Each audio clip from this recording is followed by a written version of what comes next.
So welcome to my channel, your channel Target PSI with ભાવિક મારું. જય હિન્દ મિત્રો. Indian penal code આપણા કાયદાની ફ્રી લેક્ચર સિરીઝમાં આપણે ચેપ્ટર નંબર 1 ઇન્ટ્રોડક્શન પ્રારંભ પૂરું કર્યું. ચેપ્ટર નંબર 2 જનરલ એક્સપ્લેનેશન સામાન્ય સ્પષ્ટીકરણ પૂરું કર્યું. ચેપ્ટર નંબર 3 પનિશમેન્ટ શિક્ષા પૂરું કર્યું. અને આ લેક્ચરમાં આપણે જનરલ એક્સેપ્શન એટલે કે સામાન્ય અપવાદો વિશેની ચર્ચા કરીશું. તમે ઘણી વખત સાંભળ્યું હશે કે કોઈ એક વ્યક્તિનું ખૂન કર્યું હતું છતાં પણ એ નિર્દોષ રીતે છૂટી ગયો. તો શા માટે નિર્દોષ રીતે છૂટી ગયો? એની પાછળ શું કારણો જવાબદાર હતા? કોઈ વ્યક્તિ છે, એણે ગુનો કર્યો જ નહોતો, એનો કોઈ ઈરાદો ગુનો કરવાનો નહોતો અને ભૂલથી એનાથી કોઈ કૃત્ય ગુનાહિત કૃત્ય થઈ ગયું છે, તો શું ભારતના ન્યાયતંત્રએ તેને સજા આપવી જોઈએ? ન આપવી જોઈએ. શા માટે? તો કે એ એથિકલ નથી. અને એટલા જ માટે 1860નો આપણો આઈપીસીનો કાયદો છે એ ઘણી બધી રીતે જે આરોપી છે, ગુનેગાર નથી કહેતો, જે આરોપી છે એ આરોપી છે એને બચવાના ઘણા બધા મોકા આપે છે, ચાન્સ આપે છે. એને કહેવાય છે સામાન્ય અપવાદ, જે આપણે આ ચેપ્ટરમાં ભણીશું. પરંતુ એ પહેલાં મારે તમને એ વાત કરવી છે કે આપણા લાસ્ટ લાઈવ લેક્ચર જેણે નથી જોયો એ જોઈ લેજો. તમારા માટે આ કોવિડ-19ના મહામારીના સમયે કંઈક સારું કરવાનો પ્રયત્ન કર્યો છે. અત્યારે સબ અકાઉન્ટ અને સબ ઓડિટરની એક્ઝામ વિશેના કોર્સ માર્કેટમાં અવેલેબલ છે. 5,000થી 15,000 સુધી તમે જોઈ લેજો. હું તમને the best course, the best એટલે જ્યારે ભાવિક સર બોલતા હોય ધી બેસ્ટ ત્યારે કંઈક વિચારીને બોલતા હોય. ફેક્ટ ડેટા કે જે સબ ઓડિટર સબ અકાઉન્ટમાં પૂછાય છે, આ ફેક્ટ ડેટા સાથે મારા જયને મેં તૈયાર કર્યો છે. અને જય મારો સ્ટુડન્ટ છે, મારી સાથે રહે છે અને એ વ્યક્તિ છે તમને જ્યારે કોર્સ ભણાવશે ત્યારે કંઈ પણ અટકવા નહીં દે, એ મારી જવાબદારી છે. તો જય સરના સબ અકાઉન્ટન્ટ સબ ઓડિટર કોર્સને ફ્રી આપવામાં આવ્યો છે આપણા એક પુસ્તક સાથે, જે રિસેન્ટલી આપણે રિલીઝ કર્યું, ભારતીય અર્થવ્યવસ્થા. જીપીએસસીના અને યુપીએસસીના પ્રિલિમ અને મેઇન્સના કન્સેપ્ટને સમાવતું ગુજરાતનું સૌથી શ્રેષ્ઠ પુસ્તક એ છે કે નહીં એ તમારે ખરીદી, વાંચી, જોઈ અથવા કોઈ મિત્રે લીધું હોય તેને પૂછીને મને કહેવાનું છે. પરંતુ હા, આ પુસ્તક છે એ ખૂબ જ સાવચેતીપૂર્વક અમારું બીજું એડિશન છે. પહેલાં એડિશનમાંથી ઘણી બધી પરીક્ષાઓમાં પ્રશ્ન પૂછાણા હતા, એટલે જ અમે બીજા એડિશનનું સાહસ કર્યું છે. તો આ કોર્સ સાથે જીપીએસસીનો જેને કોર્સ લીધેલો છે એપ્લિકેશનમાં, એમને ઇકોનોમી ફ્રી મળે છે. અને આ પુસ્તક સાથે જે લોકોએ ક્લાસ 3નો કોર્સ લીધેલો છે એ લોકોને સબ અકાઉન્ટન્ટનો કોર્સ ફ્રી મળે છે. તો તમારે ભાવિક મારુંના ટાર્ગેટ વિથ ભાવિક મારુંના સ્ટુડન્ટે કોઈ પણ જગ્યાએ 5,000થી 10,000 ખર્ચવાની જરૂર નથી. હું બેઠો છું, અભી હમ જિંદા હૈ. બીજું, આપણે બીજી આવૃત્તિ લોન્ચ કરી, આપણે સામાન્ય વિજ્ઞાનનું પુસ્તક. પહેલી આવૃત્તિ ખૂબ જ સક્સેસફુલ રહી. 8,000 જે આપણે બુક પ્રિન્ટ કરી હતી એ બધી જ સોલ્ડ આઉટ થઈ ગઈ અને વિદ્યાર્થીઓ જે એપ યુઝર છે એમને પહોંચી ગઈ. બીજી એડિશન આપણે 1 મહિનો લેટ બહાર પાડી, પરંતુ આ એડિશનમાં આપણે લેટેસ્ટ ડેટા એને સમાવી લીધેલા છે. જે લોકોએ જૂનું પુસ્તક લીધું છે એમને કોઈ ચિંતા કરવાની જરૂર નથી. લેટેસ્ટ ડેટા છે કરંટ અફેરના, એ આપણી ટેલિગ્રામમાં આપણે મૂકતા રહીએ છીએ, એ જ વસ્તુ એડ કરી છે. બીજું કે આ જે પુસ્તક જે લોકો લે છે એમને સામાન્ય વિજ્ઞાનનો કોર્સ 30 દિવસ ફ્રીમાં મારી તરફથી છે. તો જે લોકોને લાભ લેવો છે એ લાસ્ટ લાઈવ વિડીયો જે આપણી યુટ્યુબ ચેનલમાં મૂક્યો છે એ જોઈ લો, અથવા તો www.targetwithbhavikmaru.com ઉપર બુક્સમાં જઈ અને you can purchase the best quality books for competitive exams in Gujarat. You can purchase it. So let us come to the point, starting chapter number 4 general exception, જેને સામાન્ય અપવાદ કહેવાય. પહેલાં એક પ્રશ્ન પૂછી લો. તમારા સ્ક્રીન ઉપર તમને 3 વ્યક્તિઓ દેખાય છે.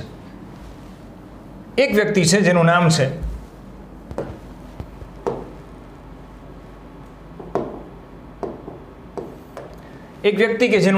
રમેશ. આ વ્યક્તિ કે જેનું નામ છે મહેશ. અને આ વ્યક્તિ કે જેનું નામ છે સુરેશ. મહેશ અને સુરેશ એ બંને વચ્ચે કોઈ પણ જાતની માથાકૂટ નથી. રમેશ છે એને સુરેશની હત્યા કરવી છે અને સુરેશ સાથે દુશ્મનાવટ છે. રમેશ મહેશની કાનપટ્ટી ઉપર, મગજ ઉપર, માથા ઉપર બંદૂકનું નિશાન તાકીને એમ કહે છે કે મહેશ, તું સુરેશની હત્યા કરી નાખ. મહેશ ના પાડે છે, I can not do that. Why should I? મારે શા માટે કરવું જોઈએ? રમેશ કહે છે, if you will not kill him I will kill you. જો તું સુરેશને નહીં માર તો હું તને મારી નાખીશ. એનો મતલબ કે મહેશ છે એને રમેશે ખૂનની ધમકી આપી કે તું જો સુરેશને નહીં માર તો હું તને મારી નાખીશ. અને આ મહેશે બચવા માટે થઈ અને સુરેશને ગોળી મારી અને સુરેશની હત્યા થઈ ગઈ. તો નીચેનામાંથી કયું વાક્ય સાચું છે? મહેશને આઈપીસી પ્રકરણ નંબર 4ની કલમ નંબર 95 કે જે એવું કહે છે, કલમ નંબર 95 કે કોઈ પણ વ્યક્તિને પોતાનો જીવ બચાવવા માટે કોઈ ધમકીથી કોઈ કૃત્ય કર્યું હોય, મોતની ધમકી આપીને કોઈ કૃત્ય કરાયું હોય તો એ વ્યક્તિ ગુનામાંથી બચી શકે. તો શું આ કેસમાં એ બચી શકે? તો મહેશને આઈપીસી પ્રકરણ 4ની કલમ 95 અનુસાર બચાવ મળી શકે કે ભાઈ એને જ ખૂનની ધમકી હતી તો એને મારવો પડે પોતાના બચાવ માટે, તો એને મળી શકે? ઓકે. બીજું, આ કેસમાં ફક્ત રમેશ જ ગુનેગાર કહેવાશે. શું આ વાક્ય સાચું છે? ત્રીજું છે, આ ગુનામાં મહેશ અને રમેશ બંને ગુનેગાર ગણાશે. ચોથું છે, ઉપરના બધા જ સાચા છે. તો મિત્રો, જો તમને કાંઈ પ્રશ્ન આમાં થયો હોય A, B, C, D, તો એનો જવાબ તમે તમારા કમેન્ટ બોક્સમાં લખી શકો છો. સાચો જવાબ હું તમને આપું છું. સાચો જવાબ છે કે અહીંયા આગળ બંને ગુનેગાર છે.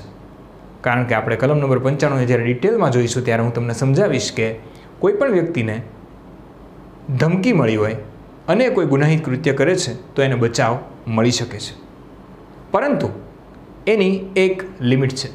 કોઈ પણ વ્યક્તિ ભલે તેને મોતની ધમકી મળી હોય પરંતુ તે પોતાનો જીવ બચાવવા માટે બીજાની હત્યા કરી ન શકે. મહેશે પોતાનો જીવ બચાવવા માટે સુરેશની હત્યા કરી, એટલા માટે ભલે મહેશનો કોઈ ઈરાદો સુરેશને મારવાનો ન હતો પરંતુ તેણે આ કૃત્ય કર્યું તેની માટે એને સજા મળશે. આવી જ રીતે કાયદાને સૌથી વધુ ડિટેલમાં ગુજરાતમાં ભણવા માટે તમારે આ ફ્રી લેક્ચર સિરીઝનો લાભ લેવો જોઈએ, એટલું હું કહેવા માગું છું. હું મારા વખાણ કરતો નથી. પ્રકરણ નંબર 4, સામાન્ય અપવાદ. ઇંગ્લિશમાં કહેવાય જનરલ એક્સેપ્શન. જો સમજો, ઇંગ્લિશ તમારે એટલા માટે શીખવું જરૂરી છે કે તમારે એક પેપર આખું શેમાં આવવાનું છે તો કે ઇંગ્લિશમાં.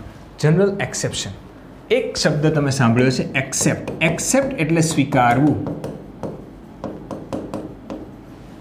એક શબ્દ તમે સાંભળ્યો છે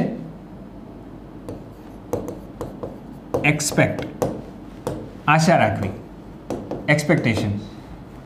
એક શબ્દ તમે સાંભળ્યો છે એક્સેપ્ટ, ને બાદ કરતા. અને આ શબ્દ ઉપરથી આવ્યું છે ને બાદ કરવા, એટલે કે અપવાદો. આને બાદ કરતા એમ અપવાદ. તો એક્સેપ્શન અપવાદ છે, એક્સેપ્ટ ઉપરથી આવ્યું. તો you can check 3 of words. All are a little bit different with their spelling and pronunciation. So you must learn 3 of these words. Accept એટલે સ્વીકારવું, expect એટલે આશા રાખવી, expectation આવે છે ને, expectation. પછી accept, પછી aspect આવે, પણ એનાથી થોડો ડિફરન્સ છે. aspect, તમારો aspect શું છે આ બાબતમાં, તમારો વ્યૂ શું છે, તો આ બધું શીખતું રહેવું જરૂરી છે. પ્રકરણ નંબર 4, સામાન્ય અપવાદમાં કલમ નંબર 76 થી શરૂ થશે અને 106 સુધીની કલમ આવશે,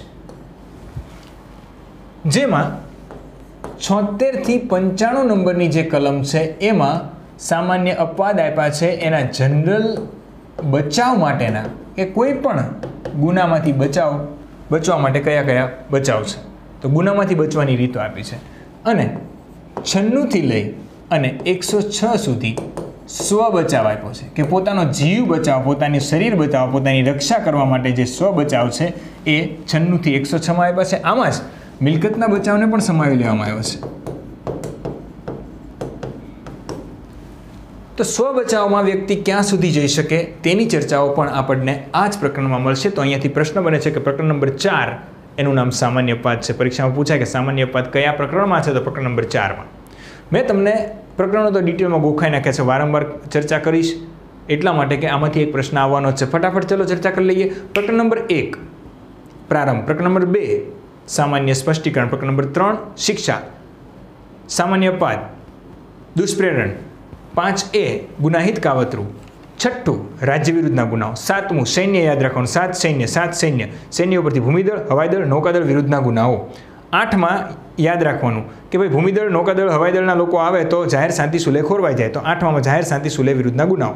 હવે 9મું કેમ યાદ કરવાનું કે જાહેર શાંતિ સુલેહ વિરુદ્ધના ગુનાઓ થવા માંડે તો ફરજ કોની આવે? રાજ્ય સેવકની. તો 9માં રાજ્ય સેવક સંબંધિત ગુનાઓ. રાજ્ય સેવકમાં 9 એમાં ચૂંટણી સંબંધિત ગુનાઓ. 10માં રાજ્ય સેવકને જે અધિકાર મળ્યા છે એના વિરુદ્ધ કોઈ તિરસ્કાર કરે છે તો તે વિરુદ્ધના ગુનાઓ. 11માં 2 એકા ભેગા થાય તો શું થાય? ખોટા કામ થાય, તો કે ખોટા પુરાવો અને જાહેર ન્યાય વિરુદ્ધના ગુનાઓ. 11 પછી 12માં સિક્કા અને ખોટા સ્ટેમ્પ, સરકારી સ્ટેમ્પ જે બને છે એના વિરુદ્ધના ગુનાઓ. 13માં ત ઉપરથી તોલમાપ. 14માં જાહેર સ્વાસ્થ્ય, સલામતી, સભ્યતા અંગેના ગુનાઓ. 15માં યાદ કરો બંધારણમાં ધર્મ, જાતિ, જ્ઞાતિ, લિંગ અને જન્મસ્થળના આધારે ભેદભાવનો નિષેધની ચર્ચા કરી હતી. અહીંયા એ જ વસ્તુ યાદ કરવાની છે, ધર્મ. તો 15માં ધર્મ સંબંધિત ગુનાઓ. 16માં ત્યાં સ ઉપરથી સરકારી નોકરી હતી, અહીંયા 16માં સ ઉપરથી તમારે શરીરને યાદ રાખવાનું છે. 16મું ચેપ્ટર આઈપીસીનું માનવ શરીર સંબંધિત ગુનાઓ. 17માં જો માનવ શરીર સંબંધિત ગુનાઓ ક્યારે થાય? મિલકતની કાંઈક વાત હોય ત્યારે ઓલમોસ્ટ થાય, મોસ્ટ ઓફ એમાંથી થાય. તો 16 પછી 17માં મિલકત વિરુદ્ધના ગુનાઓ. તો 17 પણ યાદ રહી ગયું. તો 18મું કેમ યાદ રાખવું? મિલકતનો શું કરાવો તો મિલકત પોતાની કહેવાય, દસ્તાવેજ. તો 18માં મિલકત સંબંધિત ગુનાઓ. 19માં 19 ઉપરથી ન યાદ રાખો, 9 ઉપરથી નોકરી યાદ રાખો. નોકરીનો કરાર ભંગ કર્યો હોય તો તે સંબંધિત ગુનાઓ 19માં છે. 20માં 20 એટલે 2 અને 0, બગડો, 2 ભેગા થયા પતિ પત્ની પરંતુ શૂન્ય, વળ્યું કાંઈ નહીં તો ઝઘડા થાય. તો 20મું છે એ લગ્ન સંબંધિત ગુનાઓ. 20 એમાં ખાસ પતિ અને પતિના સગા દ્વારા પત્નીને ત્રાસ આપવામાં આવે તે બાબતે 498 ક કલમ. ત્યાર પછી 21માં પતિ પત્ની ઝઘડશે તો એકબીજાની ખોટી વાતો કરશે. 21માં બદનક્ષી. બદનક્ષીથી કામ નહીં ચાલ્યું તો હવે શું કરશે? 22માં ગુનાહિત ધમકી આપશે. ગુનાહિત ધમકીથી પણ કામ ન ચાલ્યું તો 23માં એવું કહેશે કે ગુનો કરવાનો પ્રયત્ન કરશે. તો આવી રીતે 23 ચેપ્ટર મેં તમને સમજાવી દીધા અને આ 23માંથી કોઈ પણ એક ચેપ્ટર છે તમને પૂછવાનું છે. પ્રકરણ નંબર 4 છે સામાન્ય અપવાદ, જનરલ એક્સેપ્શન, જેમાં 2 ભાગ પાડીએ છીએ આપણે. આમ તો 3 ભાગ પડે છે, હું તમને સમજાવીશ. પણ મુખ્યત્વે 76 થી 95 સુધીની જે કલમ છે એમાં જનરલ જે અપવાદ છે, જનરલ એક્સેપ્શન, એની વાત કરી છે કોઈ પણ ગુનામાંથી બચવા માટેની. અને 96 થી 106માં શરીર અને મિલકતનો સ્વ બચાવ કેટલી હદ સુધી હોઈ શકે એની ચર્ચાઓ કરવામાં આવી છે. તો શરૂઆત કરીએ છીએ આપણે પ્રકરણ નંબર 4ની કલમ નંબર 76 સમજવાની. પ્રકરણ નંબર 4ની કલમ નંબર 76 એવું કહે છે કે કાયદાથી બંધાયેલી અથવા હકીકત અંગેની ભૂલને કારણે પોતાને કાયદાથી બંધાયેલી માનતી વ્યક્તિએ કરેલું કૃત્ય ગુનો બનતો નથી. તો સમજો 2 પ્રકારની મિસ્ટેક થાય વ્યક્તિથી. એક થાય મિસ્ટેક ઓફ ફેક્ટ અને એક થાય મિસ્ટેક ઓફ લો. 2 પ્રકારની મિસ્ટેક છે. મિસ્ટેક ઓફ ફેક્ટ કે જે બચાવ માટે લાયેબલ છે. કોર્ટમાં તમે બચાવ કોઈ પણ ગુનાનો લેવો હોય તો મિસ્ટેક ઓફ ફેક્ટથી લઈ શકો, પરંતુ મિસ્ટેક ઓફ લો જે તમને 79માં આપણે ભણવાની છે કલમ નંબર 79માં, મિસ્ટેક ઓફ લોથી તમે ન લઈ શકો.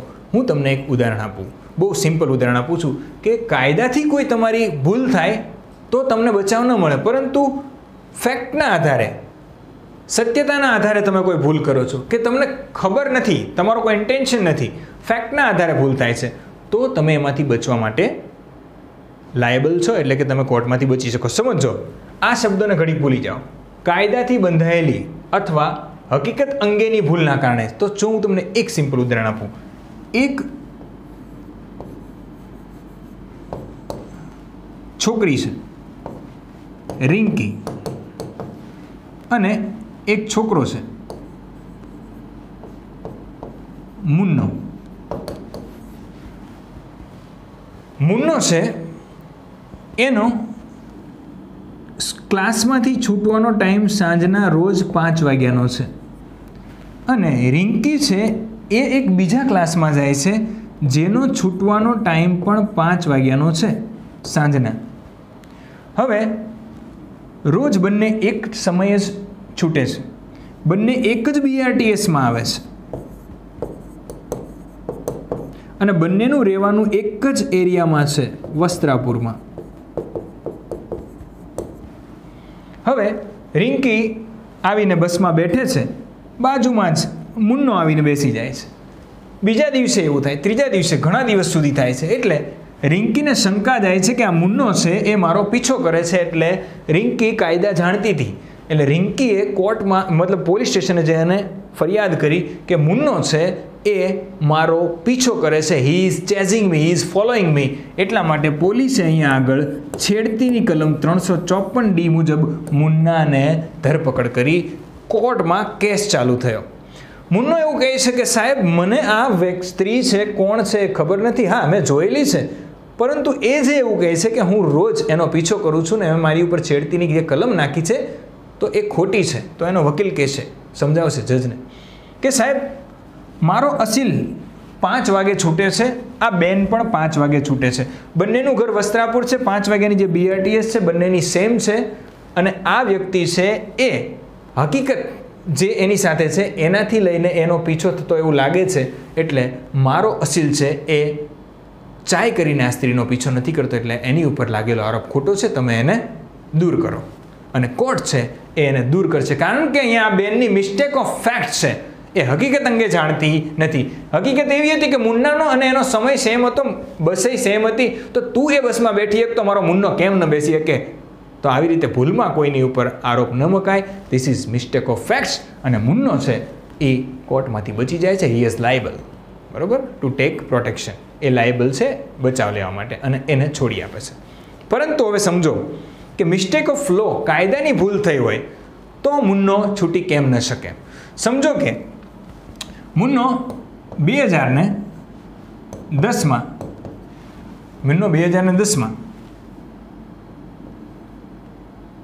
અમદાવાદથી લંડન જાય છે ઇંગ્લેન્ડ ભણવા માટે, અને મુન્નો 2020માં 10 વર્ષ પછી અહીંયા બધું કામ કરીને ત્યાં ફેલ ગયો, એટલે પાછો ભારત આવ્યો છે મુન્નો.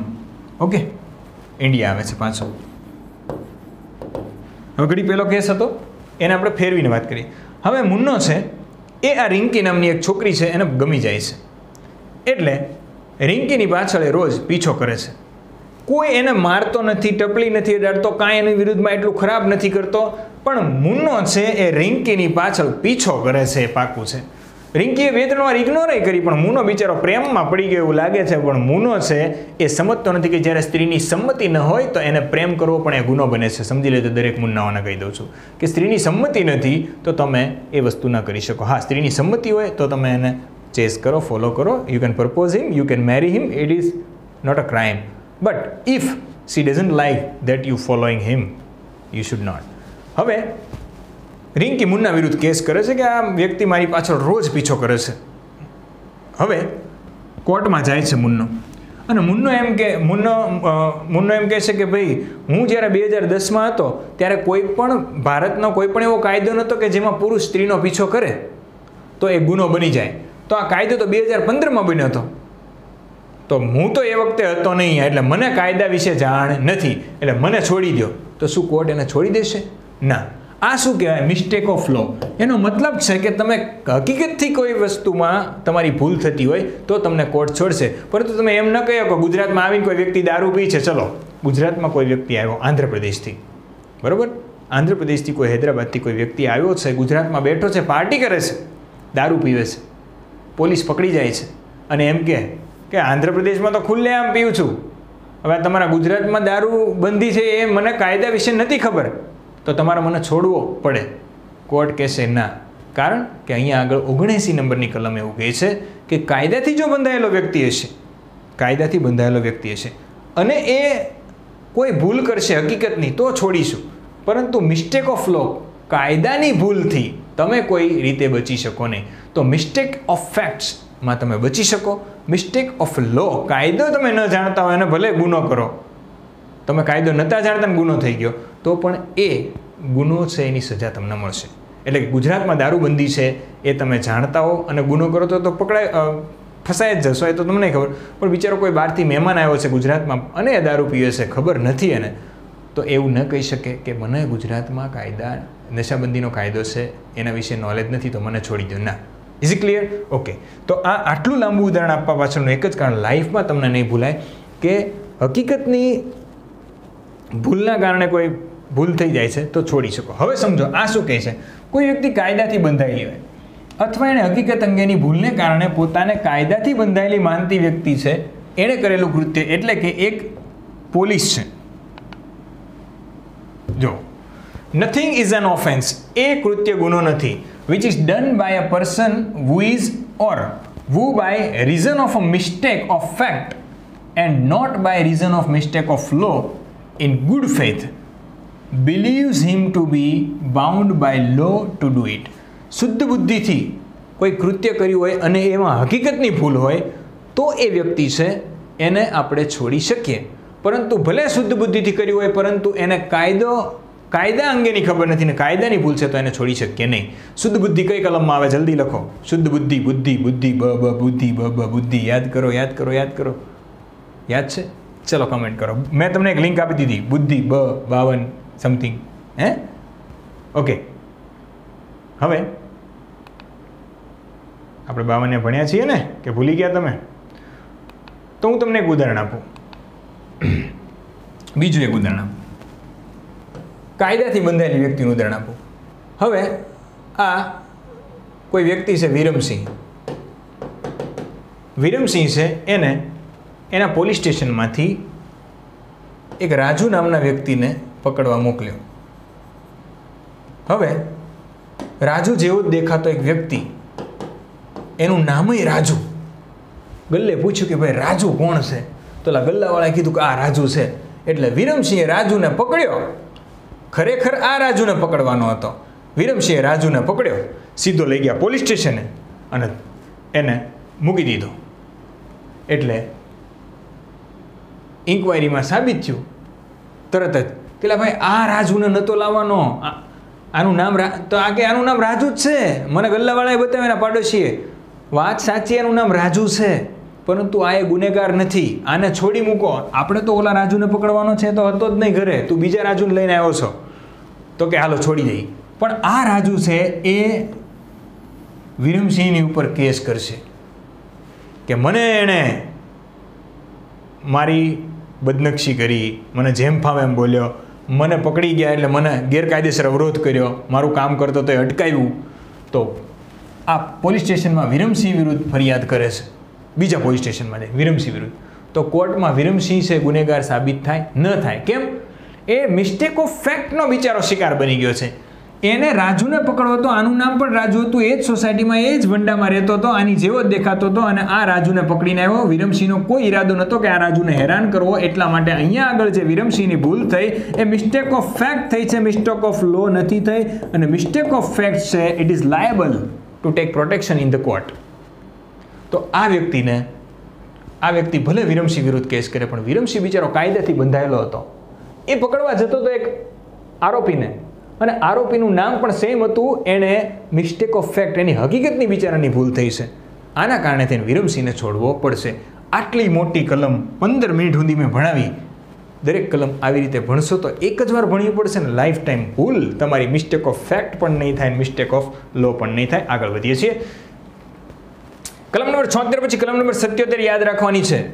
2 સત્તા યાદ રાખવાના છે કે કોઈ પણ ન્યાયિક રીતે કાર્ય કરતા ન્યાયાધીશનું કૃત્ય છે એ ગુનો બનતો નથી. આ ચેપ્ટરમાં મેં જેટલું લખ્યું ને કૃત્ય, ભાઈ તમારે એમ જ સમજવું, ગુનો બનતો નથી. તો કોઈ પણ વ્યક્તિ ન્યાયાધીશ છે, એણે સજા આપી. કોઈ એક વ્યક્તિએ, કોઈ એક આરોપી છે, એણે કોઈ એક સ્ત્રીનું અપહરણ કર્યું, એનો બળાત્કાર કર્યો, અને બળાત્કાર કર્યા પછી એની હત્યા કરી. અહીંયા આગળ ન્યાયાધીશે આ આરોપીને ફાંસીની સજા આપી, અને આ ન્યાયાધીશે એને ફાંસીની સજા આપી અને ફાંસી થઈ પણ ગઈ. તો જેની ફાંસી થઈ એના ઘરના આ ન્યાયાધીશ વિરુદ્ધ કેસ કરીએ કે મારા ભાઈને કે મારા પતિને આ વ્યક્તિએ હુકમ આપ્યો એટલા માટે થઈને એને મૃત્યુ થયું. ના, કોઈ પણ વ્યક્તિ ન્યાયાધીશનું કૃત્ય છે એ કૃત્ય ગુનો બનતો નથી. તો 76માં મિસ્ટેક ઓફ ફેક્ટ અને 77માં ન્યાયિક રીતે ન્યાય કરતા ન્યાયાધીશનું કૃત્ય ગુનો બનતો નથી. 77માં ન્યાયાધીશનું કૃત્ય ગુનો બનતો નથી. આટલું જ યાદ રાખજો. હું તમને આ ચેપ્ટરમાં જે કલમ યાદ રાખવાની છે ને ગોખતાય શીખવાડી દઈશ. 2 સત્તા ન્યાયાધીશનું કૃત્ય ગુનો બનતો નથી, એટલું યાદ રાખો. Is clear? ઓકે. હવે 77 પછી 78મી કલમ એવું કહે છે કે કોર્ટના ફેસલા અથવા હુકમ અનુસાર કરેલું કૃત્ય ગુનો બનતો નથી.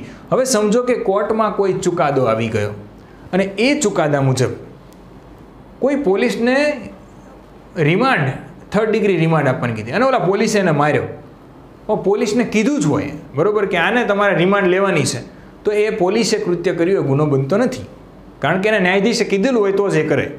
બીજી એક વસ્તુ કે ન્યાયાધીશે પેલા વ્યક્તિને, હમણાં આપણે ચર્ચા કરી કે જેને બળાત્કાર કર્યો હતો, ખૂન કર્યું હતું સ્ત્રીનું, એને ફાંસીની સજા આપી. હવે ફાંસીની સજા આપી તો આ ફાંસીની સજા ખરેખર આપે ન્યાયાધીશ, પરંતુ એને લાગુ કોણ પાડે તો કે જલ્લાદ. આ જલ્લાદ છે એ આની હત્યા કરી નાખે છે, તો આ જલ્લાદે કોઈ ગુનો કર્યો નથી, એના ઉપર કોઈ કેસ નહીં લાગુ પડે. કેમ તો કે એ એવું માનતો હતો શુદ્ધ બુદ્ધિથી કે ન્યાયાધીશે મને જે આદેશ આપ્યો છે મારે પાલન કરવો જોઈએ ને, એ જ મારી નોકરી છે. તો 77માં ન્યાયાધીશે કરેલું કૃત્ય ન્યાયિક રીતે ગુનો બનતો નથી. ફક્ત ન્યાયાધીશ ન્યાયિક કૃત્ય કરે એ જો પછી ન્યાયાધીશ હોય અને ગુજરાતમાં બેઠો હોય ને રાતે દારૂ પીતા પકડાય તો ન્યાયાધીશ હોય તોય ગુનેગાર થાય, પણ ન્યાયિક રીતે જે કૃત્ય કરતો હોય એમાં એ ગુનેગાર ન બને. તો 77માં ન્યાયાધીશનું કૃત્ય ગુનો બનતો નથી. અને 78માં ન્યાયાધીશે જે આદેશ આપ્યો એ મુજબ જો કોઈ કાયદાથી બંધાયેલો વ્યક્તિ કોઈ કૃત્ય કરે છે, જલ્લાદ હોય, પોલીસ હોય કે whoever, તો એ ગુનો બનતું નથી. તો જલ્લાદનું કૃત્ય ક્યાં આવશે? 78માં.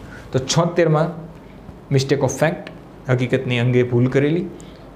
77માં ન્યાયાધીશનું કૃત્ય ગુનો બનતો નથી અને 78માં જલ્લાદનું કૃત્ય ગુનો બનતો નથી. જલ્લાદ યાદ રાખવાનું, બાકી એવું લખ્યું નથી જલ્લાદનું. એ જ રીતે 79માં આપણે ભણી ચૂક્યા છીએ એ જ વસ્તુ કે કાયદાનું મત હોય અથવા હકીકત અંગેની ભૂલને કારણે પોતે કાયદાનું મત હોવાનું માનતી હોય તે વ્યક્તિએ કરેલું કૃત્ય. મેં કીધું એમ કે ભાઈ આ વ્યક્તિ છે બરાબર, 2 જણા ઝઘડો કરે છે.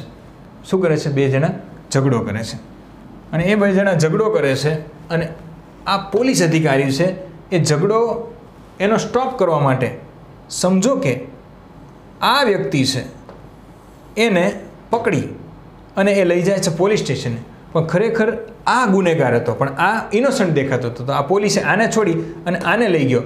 તો આવા સમયે હકીકતનું જ્ઞાન એની પાસે હતું અને આ વ્યક્તિ છે એ કાયદાનું મત એવું માનતી હતી કે આ વ્યક્તિએ જ અહીંયા આગળ બખેડો કર્યો છે અને આને લઈ જાય તો એ આનો ગુનો બનતો નથી. બરાબર. પછી બીજું એક ચર્ચા મેં તમને કરી એમ કે આમાં ડિટેલમાં એવું છે કે મિસ્ટેક ઓફ લો, કે કોઈ પણ વ્યક્તિ છે એ એવું ન કહી શકે કે ભાઈ મને કાયદા વિશે નથી ખબર કે સ્ત્રીની પાછળ જવું એ ગુનો છે તો એ કૃત્ય ગુનો બનતું નથી તો મને છોડો. ના, હકીકતની અંગે કોઈ કાયદાથી બંધાયેલો વ્યક્તિ ભૂલ કરે છે તો ગુનો બને છે, પરંતુ કાયદા અંગેની ભૂલને કારણે કોઈ વ્યક્તિ ગુનો કરે તો એ કૃત્ય છે એ ગુનો બનશે જ. બરાબર છે. તો આ વસ્તુની વાત છે 79માં કરવામાં આવી છે. 80 કાયદેસર કૃત્ય કરવામાં અકસ્માત. 80 નંબરની કલમ એમ કહે છે કે ભાઈ કાયદેસર કોઈ કૃત્ય કરતા તને એમાં અકસ્માત થયું. ફોર એન એક્ઝામ્પલ, એક પોલીસનો ડ્રાઈવર છે એ કોઈ એક આરોપીને લઈને જતો હોય છે. ઓકે, એ આરોપીને લઈને જતો હોય છે. પાલિતાણામાં હું જ્યારે નોકરી કરતો ત્યારે ઘટના બની હતી. અહીંયા આગળ એ આ જ કલમથી એ સાહેબ બચ્યા હતા.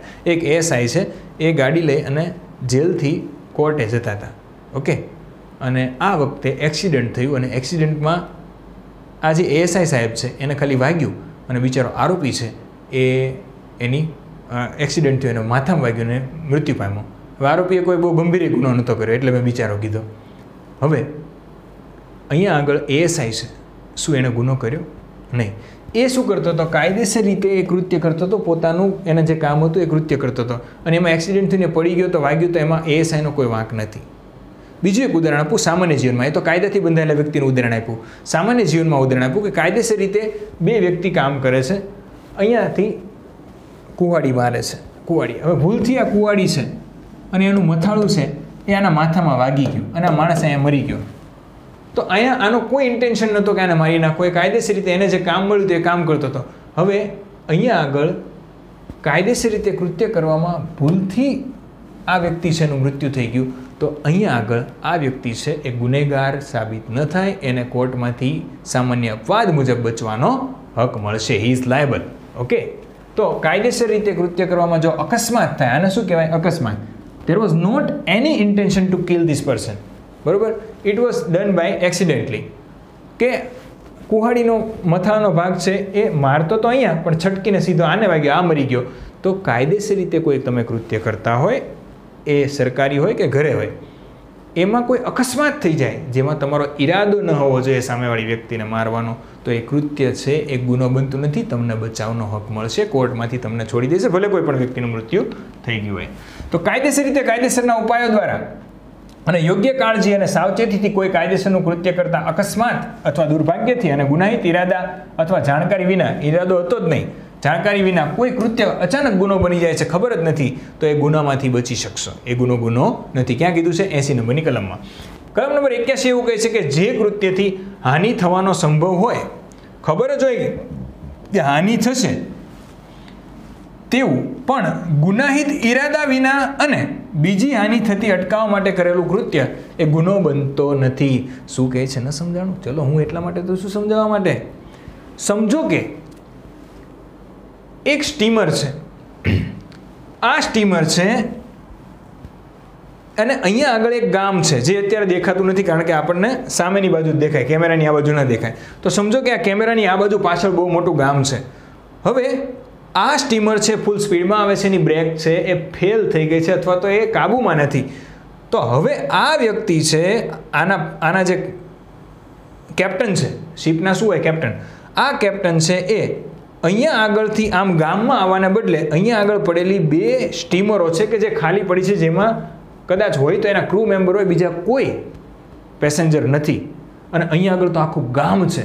તો આખા ગામને બચાવવા માટે થઈ એને ખબર હતી, એ જાણતો હતો કે કાંઈક હાનિ થશે, આને થઈ ને હાનિ, જો આને હાનિ થઈ આ 2 સ્ટીમરને, પરંતુ એણે મોટી હાનિ ટાળવા માટે થઈ અને આ ડિસિઝન લીધું કે આ બંને વચ્ચેથી હું જવા દઈશ તો એ મને રોકી લેશે અને આ શિપ છે અહીંયા જ રૂકી જશે અને ગામના લોકો બચી જશે. તો સમજો કે જે કૃત્યથી હાનિ થવાનો સંભવ હોય, ખબર જ હતી કે ભાઈ અહીંયા ભટકાડીશ તો આનું નુકસાન થશે, પણ એનો કોઈ ગુનાહિત ઈરાદો નહોતો કે આ સ્ટીમર છે મારા દુશ્મનની છે, મારે એને મારું છે, એનો કોઈ ગુનાહિત ઈરાદો નહોતો. પરંતુ જો તેણે બીજી હાનિ અટકાવવા કર્યું છે કે ગામના લોકોને બચાવવા માટે થઈ અને મેં અહીંયા આ બીજી સ્ટીમર ભટકાડી અને ગુનો કર્યો. હવે આ બીજી સ્ટીમરનો માલિક છે એ આ કેપ્ટન વિરુદ્ધ જઈ પોલીસ સ્ટેશનમાં ફરિયાદ કરે કે આણે મારી વિરુદ્ધમાં મારી શિપ સાથે અથડાયું છે, મને અહીંયા નુકસાન થયું છે. તો જજ કહેશે કે આ વ્યક્તિનો કોઈ ગુનાહિત ઈરાદો નહોતો કે તમારી શિપ સાથે ગાડી ભટકાડવી. અહીંયા આગળ અકસ્માત એક મોટો થવાનો હતો, અહીંયા આગળ ગામના લોકો ઉપર જો આ શિપ ચડી જાત તો ઘણા બધા લોકો છે મૃત્યુ પામત. એ લોકોને બચાવવા માટે એણે કૃત્ય કર્યું છે. તો મોટી હાનિ ટાળવા માટે નાની હાનિ થાય એવું કૃત્ય ઈરાદા વગર કરો તો એ ગુનો બનતો નથી. ક્લિયર છે? એક મોટો ટ્રક લઈને જાય છે કોઈ વ્યક્તિ, ક્લિયર, એક મોટો ટ્રક લઈને જાય છે, સામેથી અચાનક એક મેટાડોર આવે છે નાના બાળકોની સ્કૂલની, અને આ બાજુ કોઈની દિવાલ છે ઘરની, તો એ મેટાડોરને બાળકોને બચાવવા માટે દિવાલ સાથે અથડાવી દે, ઓલાની દિવાલ તૂટી જાય ને ઘરમાં નુકસાન આવે, તો આ વ્યક્તિએ ગુનો કર્યો નથી. શું કર્યું નથી? ગુનો કર્યો નથી. ક્લિયર? કેમ? તો કે એણે બાળકોને બચાવવા માટે કોઈકની ઘરની દિવાલ સાથે ગાડી ભટકાવી દીધી, તો એને ગુનો કર્યો નથી. મોટી હાનિ ટાળવા નાની હાનિ કરેલું કૃત્ય ઈરાદા વગરનું હોય તો ગુનો બનતો નથી. કલમ નંબર 81. ક્લિયર? કલમ નંબર 76 મિસ્ટેક ઓફ ફેક્ટ. કલમ નંબર 77 ન્યાયાધીશનું કરેલું કૃત્ય. કલમ નંબર 78 ન્યાયાધીશે જે આદેશ આપ્યો છે એ અનુસાર કરેલું જલ્લાદનું કૃત્ય. યાદ છે ને? ભૂલી ન જતા. ઓકે. કલમ નંબર 79માં આપણે ચર્ચા કરી કે મિસ્ટેક ઓફ લો, કે કાયદાની ભૂલના અંગે કરેલું કોઈ કૃત્ય છે એ ગુનો ગણાશે, બરાબર, પરંતુ કાયદાથી બંધાયેલો કોઈ વ્યક્તિ છે એ હકીકતની અંગે ભૂલ કરે છે તો બનતું નથી. કલમ નંબર 80 કે કોઈ પણ ગુનો છે એ અકસ્માતથી બન્યો હોય, એમાં કોઈ ઈરાદો કોઈને મારવાનો ન હોય તો એ ગુનો બનતો નથી. કલમ નંબર 81માં મેં તમારી સમક્ષ ચર્ચા કરી કે મોટી હાનિ ટાળવા માટે ગુનાહિત ઈરાદાનું મનોસ્થિતિ વગર નાની હાનિ થાય એવું કોઈ કૃત્ય કરવામાં આવે તો એ ગુનો બનતો નથી. કલમ નંબર 82 ઉપરથી યાદ રાખો, સૌથી ઇમ્પોર્ટન્ટ કલમ હવે આવશે બધી, અને ગોખતાય શીખવાડ દો.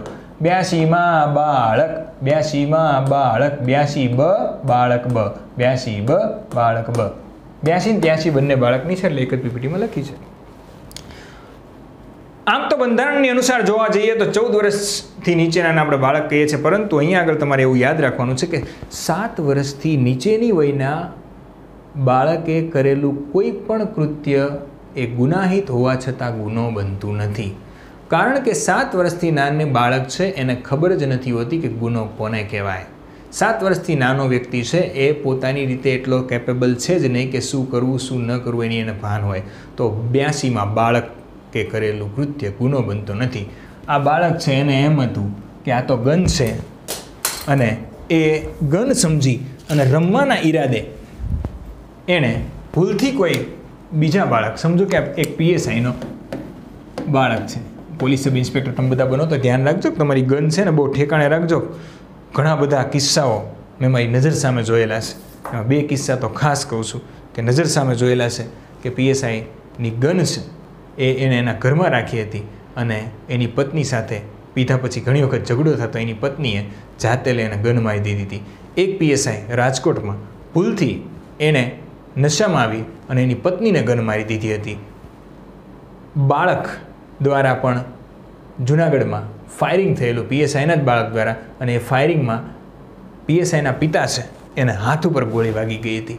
તો તમારું હથિયાર તમને જે આપવામાં આવે છે એ તમારી જવાબદારી છે, એ તમારા બાપની જાગીર નથી. એટલે ખાસ ધ્યાન રાખજો કે જ્યારે પણ તમારી સામે પાસે કોઈ પણ પાવર આવે છે, સત્તા આવે છે, ત્યારે એ સત્તા તમને કાયદાથી મળેલી છે તો એની જવાબદારી પણ એટલી નિભાવશો એવી આશા છે. આ PSIનો બાળક છે એણે ભૂલમાં બાજુમાં રહેતો લાઈનમાં પોલીસ લાઈનમાં જ રહેતા બીજા બાળકને ભૂલથી એને એમ કે રમકડું છે એમ કંઈ ગન મારી દીધી 7 વર્ષથી નાનું, અને આ બાળક મરી જાય છે. તો આ કૃત્ય આણે કર્યું, એણે ખૂન કર્યું. ખૂનની વ્યાખ્યામાં આવી ગયું, ખૂન તો છે, પરંતુ આ ખૂન ભલે કર્યું એ ગુનો બનતું નથી. યાદ રાખો, આપણે પ્રકરણ નંબર 2માં વાત કરી હતી કે સામાન્ય અપવાદને આધીન છે આ ચેપ્ટર. સામાન્ય સ્પષ્ટીકરણમાં કલમ નંબર 6માં મેં એવું કીધું હતું કે ખૂન કર્યું છે છતાં પણ એને શું બનશે? ગુનો નહીં બને, બરાબર? એ નિર્દોષ છૂટશે. તો એવું ક્યાંથી પાવર મળ્યો હતો? કલમ નંબર 6માં કે પ્રકરણ નંબર 2ની કલમ નંબર 6 એવું કહે છે કે આખું IPC છે એ સામાન્ય અપવાદને આધીન છે.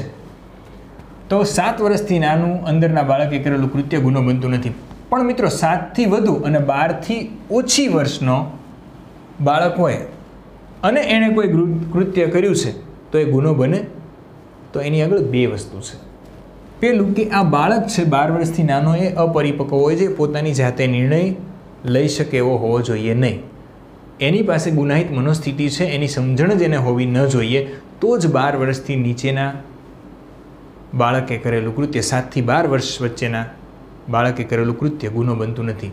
તો સમજવાનું છે કે 7 વર્ષથી નીચેના બાળકનું કૃત્ય તો ગુનો બનતું નથી. 82માં બાળક, 83માં 7થી 12 વર્ષના બાળકની વાત કરી છે કે 7થી વધુ અને 12 વર્ષથી ઓછી વયના અપરિપક્વ સમજવાળા બાળકનું કૃત્ય એ અપરિપક્વ હોવો જોઈએ. પોતાની રીતે નિર્ણય લેવામાં જો સમજદાર થઈ ગયો હોય તો એના ઉપર ગુનો લાગુ પડે અને એને 16 વર્ષનો થાય એટલે જુવેનાઇલ કોર્ટમાં લઈ જાય અને પછી તમને ખબર છે કે એને જુવેનાઇલ કોર્ટમાં રાખવામાં આવે છે જો ગુનાહિત બાળક હોય તો. જુવેનાઇલ વિશે આપણે ડિટેલમાં ભણવાનું છે, અડધી પોણી કલાક થશે એ લેક્ચરમાં. તો પોતાની વર્તણૂકનો પ્રકાર એટલે કે એ જે એક્ટ કરે છે, કૃત્ય કરે છે, એના વિશેના પરિણામોનો તે પ્રસંગ સાચો ખ્યાલ કરવા પૂરતી જેની સમજ શક્તિ પરિપક્વ થઈ ન હોય, એટલે કે બાળક સમજી જ ન શકતો હોય કે આ બંદૂકથી મારીશ તો શું થશે, હે ને? તો અપરિપક્વ હોય અને 12 વર્ષથી ઓછો હોય તો પણ એને કરેલું કૃત્ય ગુનો બનતું નથી. મુખ્ય તત્વ શું છે? સમજ શક્તિ પરિપક્વ થઈ ન હોય, એટલે અહીંયા લખેલું છે અપરિપક્વ હોય. પોતાની વર્તણૂકનો પ્રકાર અને પરિણામનો સાચો ખ્યાલ ન હોય. તો આ વસ્તુ ક્યાં નક્કી થાય? તો કે કોર્ટ જાણવા માટે થઈ અને મનોચિકિત્સકો છે એની પાછળ બાળકને મૂકે અને એ મનોચિકિત્સકો છે એ એવું કહે કે આ બાળક છે એ પરિપક્વ છે કે નહીં, એણે કરેલું કૃત્ય છે એ સમજીને કરેલું છે કે નહીં, તો જ એને ગુનો, એનું કરેલું કૃત્ય ગુનો છે કે નહીં એ સાબિત થાય. સમજાય છે બધું યાદ રહી છે? રહેવું જ જોઈએ ને. ફરી વખત તો તમને ચર્ચા કરું છું કે ભાઈ 76મી કલમમાં આપણે મિસ્ટેક ઓફ ફેક્ટ, હકીકતની અંગે કરેલી ભૂલને કરેલું કૃત્ય છે ગુનો બનતું નથી. ત્યાર પછી આપણે 76 પછી 77માં આપણે જોયું કે ન્યાયાધીશે કરેલું ન્યાયિક રીતે કરેલું કૃત્ય ગુનો બનતું નથી. 78માં આપણે જોયું જલ્લાદે કરેલું કૃત્ય છે એ ગુનો બનતો નથી. રાઈટ.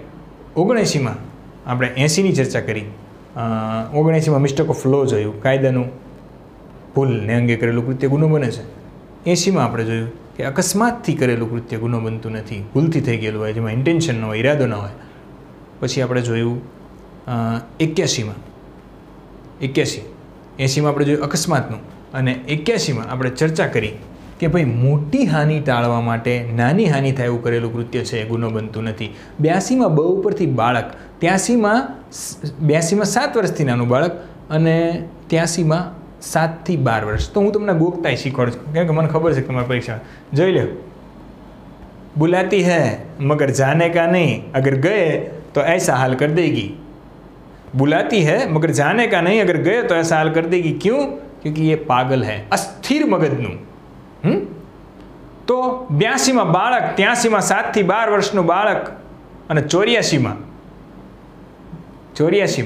અસ્થિર મગજનું ગાંડું વ્યક્તિની વાત છે. કોઈ પણ અસ્થિર મગજનો વ્યક્તિ કે જે પોતે કોઈ પણ કૃત્ય ગુનો છે કે નહીં એની એને ખબર નથી, એ જે કાંઈ કરી રહ્યો છે એનું પરિણામ અંગે એને કોઈ ભાન નથી, એ બાળકની જેમ જ અપરિપક્વ છે, તો એવું કોઈ અસ્થિર મગજનું વ્યક્તિ છે, એણે સ્ત્રી હોય કે પુરુષ એને કરેલું કૃત્ય છે ગુનો બનતું નથી. મેં અહીંયા સ્ત્રી એટલે લીધું કે મને આ પિક્ચર યાદ હતું એટલે મેં એ જ સર્ચ કરીને લીધું છે. ઓકે. હવે એ ગાંડી વ્યક્તિ છે, એ કોઈ વ્યક્તિને મારે છે તો એને આ વ્યક્તિ એના વિરુદ્ધમાં કોર્ટમાં કેસ કરશે તો કાંઈ જજ એમ નહીં કે ભાઈ આને સજા આપો. એ એમ કહે છે કે ભૂરા તારે બચીને રહેવું હતું નહીં તો ગાંડી હતી, હે ને.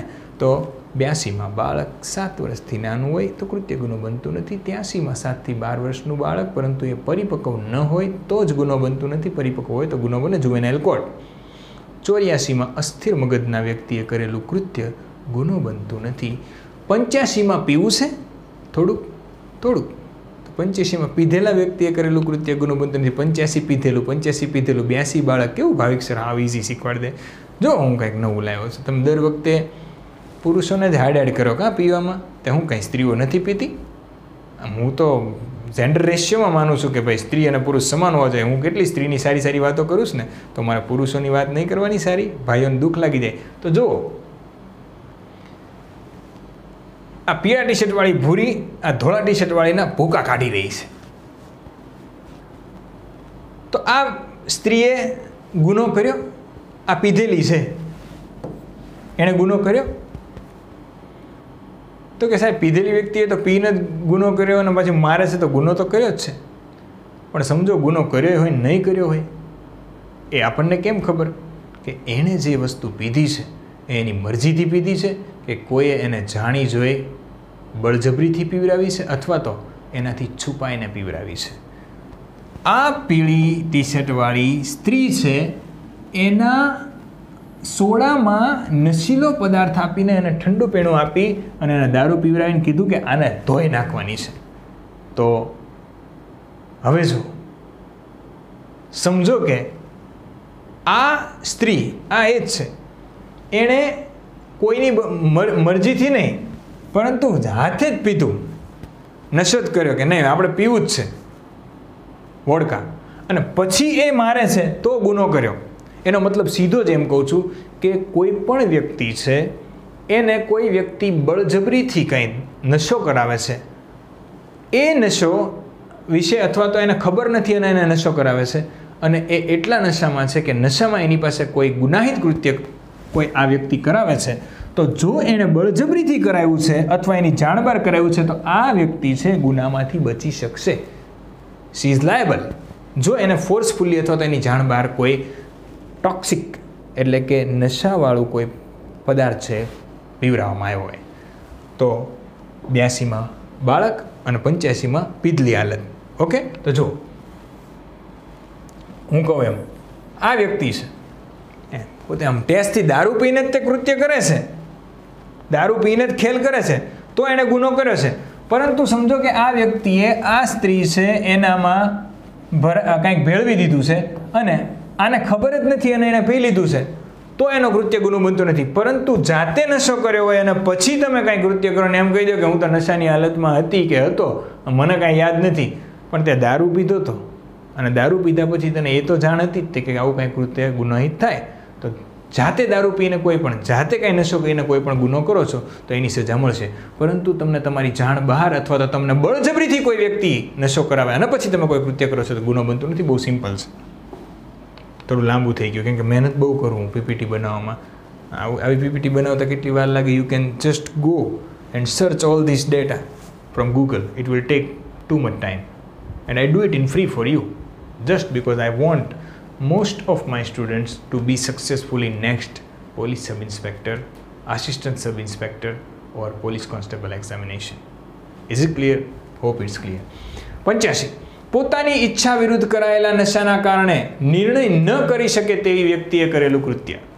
તો આ વ્યક્તિને બળજબરીથી પીવડાવવામાં આવ્યું છે અથવા તો એની જાણ બહાર પીવડાવવામાં આવ્યું છે. હવે કાંઈ પણ નિર્ણય કરી શકે એવી તાકાતમાં નથી, તો આ કૃત્ય ગુનો બનશે નહીં. પરંતુ ખાસ કહી દઉં છું કે કોઈ વ્યક્તિ જાતે દારૂ પીવે છે અને પછી કરે છે ગુનો, તો એ ગુનો બનશે.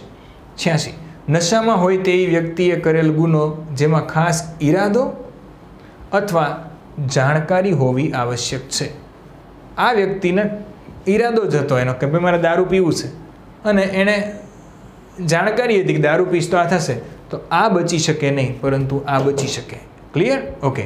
નશાના કારણે પોતાનું કૃત્ય કેવા પ્રકારનું છે અથવા પોતે કરે છે તે કૃત્ય અપકૃત્ય છે અથવા કાયદા વિરુદ્ધનું છે તે કૃત્ય કરતી વખતે જાણવા અશક્તિમાન વ્યક્તિ કોઈ કૃત્ય કરે તો તે ગુનો નથી. પરંતુ જે વસ્તુથી તેને નશો ચડ્યો હોય તે વસ્તુ તેની જાણ વિના અથવા તેની ઈચ્છા વિરુદ્ધ બળજબરીથી પીવરાવી હોય તો જ એ ગુનો બનતો નથી. પણ ઈચ્છાથી પીધી હોય તો એ ગુનો બને છે. તો 85માં ઈચ્છા વિરુદ્ધ કોઈ તમને નશો કરાવી અને તમને ફૂલ ટલ્લી કરી દે છે અને પછી એમ કહે છે કે હવે ફલાણી વ્યક્તિ પેલી છોકરીને ફોન કર. ભાઈબંધો હોય એમાં અમુક હોય બરાબર લુખ્ખા, એ શું કરે? સીધો માણસ પીવા બેઠો હોય એની યાર એને ફૂલ પીવરાવશે. પછી એમ કહે છે લગાડ ફલાણીના ફોન અને બોલ આવું. હવે ઓલી છોકરી એને વિરુદ્ધ ગુનો કરે છે. શું કરે છે? ગુનો. હવે આ વ્યક્તિ કોર્ટમાં બચી શકશે કે નહીં બચી શકે? પેલીને જે ખરાબ વાતો, ખરાબ ગાળો, અપશબ્દો કીધા છે, ધમકીઓ આપી છે અને એ પોલીસ સ્ટેશને જઈને ફરિયાદ કરે છે આ વ્યક્તિ વિશે, તો એ કોર્ટમાંથી બચી શકશે? બચી શકશે? હા કે ના? ભાઈબંધો સાથે દારૂ પીવા બેઠો છે, એના ભાઈબંધો એને ફૂલ ટલ્લી કરી નાખ્યો છે, એ એની ઈચ્છાથી જ બેઠો હતો, તો હવે એણે આવી ગાળો દીધી અથવા તો એણે કાંઈ પણ છેડતી કરી, ફોનમાં વિભત્સ વાત કરી, સ્ત્રીના ચારિત્ર્ય વિશે ખરાબ શબ્દો બોલ્યા 354 મુજબ, એને લાગશે કે નહીં લાગે? લાગશે. કારણ કે એની ઈચ્છાથી એના મિત્રો સાથે બેઠો હતો. પરંતુ એની ઈચ્છા વિરુદ્ધ એના મિત્રોએ જો એને પીવરાવ્યો હોત અને પછી કાંઈ ગુનો કર્યો હોત તો એ બચી શકત. તો ખાસ વસ્તુ યાદ રાખજો કે દારૂ જાતે પીને, નશો જાતે કહીને કોઈ કૃત્ય કરે છે, ભલે ભાનમાં નથી, પણ કૃત્ય એ ગુનો બનશે. કારણ કે દારૂ પીવું અને પછી કાંઈ પણ ગુનો બની શકે એની જાણ ખરેખર આપણને હોય છે. એટલે કે ખાસ ઈરાદો એનો પીવાનો છે, એના વિશે જાણકારી એને હતી, એટલે એ બચી શકશે નહીં. ઓકે. 87 સંમતિથી કરેલું કૃત્ય. કેવું? સંમતિથી. With consent. With consent. Consent એટલે સંમતિથી. કોઈ પણ વ્યક્તિ છે, જો અમુક સંમતિથી થાય કૃત્ય અને અમુક અસંમતિ થાય. સંમતિથી કરેલું કૃત્ય જેનાથી મૃત્યુ નિપજાવવાનો કે મહાવ્યથા કરવાનો ઈરાદો ન હોય, કોઈ ઈરાદો ન હોય, અથવા તેમ થવાનો સંભવ હોવાની જાણ પણ ન હોય, અને પછી કોઈ કૃત્ય થાય છે અને સમજો કે મૃત્યુ થઈ જાય છે અથવા મહાવ્યથા થાય છે, તો એ ગુનો બનતું નથી. સમજો હું શું કહેવા માગું છું. કોઈ પણ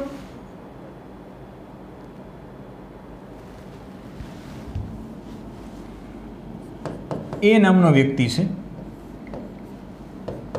એ બી નામના વ્યક્તિ સાથે એક ગેમ રમે છે, WWF. બી નામનો વ્યક્તિ છે, એણે લેટરમાં સહી કરી હતી કે મારી કન્સેન્ટ છે, મારી સંમતિ છે કે હું લડીશ. એ પણ કરી હતી કે મને કાંઈ પણ થાય, બંને કરી હતી, તમને ખબર છે, તો એની જવાબદારી મારી છે, સંમતિથી આપણે લડીએ છીએ. હવે લડતા હોય અને એનો કોઈ મારવાનો ઈરાદો નહીં, પણ એ બીને એક પેટમાં મુક્કો માર્યો, અને એ મુક્કો માર્યો પછી એના પેટમાં એટલો દુખાવો થઈ ગયો કે શ્વાસ લઈ જ ન શક્યો, ફેફસા ઉપર જ વાગી ગયું, શ્વાસ લઈ જ ન શક્યો અને બ્રીનું મૃત્યુ થયું. તો શું એણે ગુનો કર્યો છે? નથી કર્યો. કારણ કે સંમતિથી કરેલું કૃત્ય. એનાથી એને મારવાથી એવું નહોતું કે કૂદથી રમતા હોય એમ રમીએ છીએ, પણ મૃત્યુ નિપજશે કે નહીં એને ખબર નહોતી. તો આવા સમયે એણે સંમતિ આપી હતી, એટલા માટે કૃત્ય છે ગુનો બનતું નથી. કોઈ એક ડૉક્ટર છે, આ ડૉક્ટર છે કોઈ એક વ્યક્તિ છે, એનું પથરીનું ઓપરેશન કરે છે અને આ વ્યક્તિ એને સંમતિ આપી હતી કે તમારું ઓપરેશન કરો. હવે સમજો કે આ પથરીનું ઓપરેશન કરવામાં કોઈ મહાવ્યથા કે કોઈ મૃત્યુ નિપજવાનો કોઈ ચાન્સ નહોતો, પણ અચાનક સર્જન સર્જરી કરતો હોય છે ને સર્જરી પતી જાય પછી એ ભાનમાં જ નથી આવતો, મૃત્યુ ઘોષિત થાય છે, મૃત ઘોષિત થાય છે. તો સર્જને કોઈ ગુનો કર્યો નથી, કારણ કે એમાં એની સંમતિ હતી કે યુ કેન ઓપરેટ મી. તો સંમતિથી કરેલું કૃત્ય હોય અને એમાં કોઈ કૃત્ય ગુનો બની જાય છે તો 87 કલમ મુજબ એ ગુનો એક ગુનાહિત કૃત્ય બનતું, મતલબ એ કૃત્ય ગુનો બનતું નથી. જો 88માં એ જ ચર્ચા છે. પહેલામાં સંમતિ સાથે છે, અહીંયા શું કહે છે કે મૃત્યુ નિપજાવવાનો ઈરાદો ન હોય તેવું કોઈ કૃત્ય વ્યક્તિના ફાયદા માટે 88માં ડૉક્ટર યાદ રાખજો, સર્જન વ્યક્તિના ફાયદા માટે તેની સંમતિથી શુદ્ધ બુદ્ધિથી કરેલું કૃત્ય.